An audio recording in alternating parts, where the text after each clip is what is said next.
ថ្ងៃនេះខ្ញុំមានចម្រៀងមួយបទខ្ញុំចង់ច្រៀងជូនតែកញ្ញាធ្វើ homework និយាយទៅខ្ញុំលួចស្រឡាញ់គេយូរហើយប៉ុន្តែមិនដឹងសារភាពប្រាប់គេមកយកចឹងថ្ងៃនេះពេលចាប់ដើមលេង Facebook ខ្ញុំគិតថាចង់ឆាតទៅញ៉ែស្រីស្អាតតែសម្រាប់ខ្ញុំមិនបានតែគេ reply ឆាតខ្ញុំវិញដែរទេ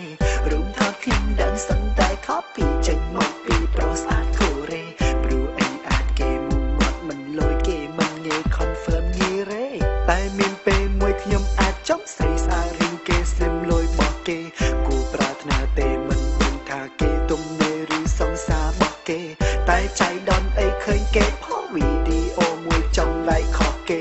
នាងធ្វើមុខខ្ជូតបញ្ចេញសម្រស់ដើម្បីបញ្ជាក់នៅ Facebook ពេលខ្ញុំមើ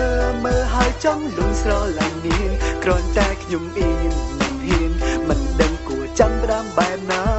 តែខ្ញុំមើលយូរទៅនាងប្រើទាំងមុងលេងស្រថ្លាហើយនាងបានស្រែកឮថានាងកំពុងតែធ្វើ homework ខ្ញុំបានលងស្រឡាញ់កញ្ញាធ្វើ homework នោះហើយចំលែងលែងខ្ញុំអើយមិនដឹងជាសារអីនោះទេខ្ញុំមានអា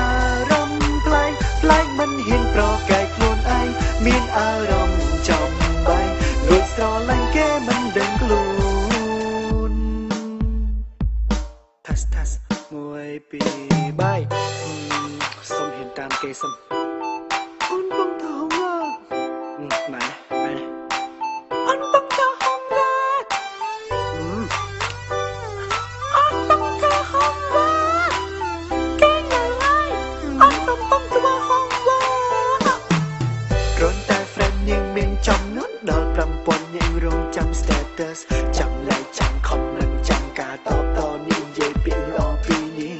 ឯវីដេអូវិញ share ច្រើនកប់ហើយធ្វើ cover តាមគ្នាឈ្មោះនាងល្បីពេញ Facebook ទាំងក្រុម website និងពេញ Cambodia តែមានពេលមួយខ្ញុំអេបចប់ស្រីស្អាតរៀងគេ slim លយបោះគេគួរប្រាថ្នាទេមិនដឹងថាគេទំនេរឬសង្សារបោះគេតែចៃដន្យអីឃើញគេផុសវីដេអូមួយចំ like ខុសគេនាងធ្វើមុខខ្ជិលបញ្ចេញសម្រស់ដើម្បីបញ្ជាក់មែន Facebook ខ្ញុំមើលហើយចង់លួងស្រឡាញ់នាងគ្រាន់តែខ្ញុំអៀនមិនហ៊ានមិនដឹងគួរចាំផ្ដើមបែបណាតែខ្ញុំមើលយូរទៅនាងប្រែទាំងមុងលែងស្រថ្លាហើយនាងបានស្រែកឮថានាងកំពុងតែធ្វើ homework ខ្ញុំបានលងស្រឡាញ់កញ្ញាធ្វើ homework នោះហើយចំលែង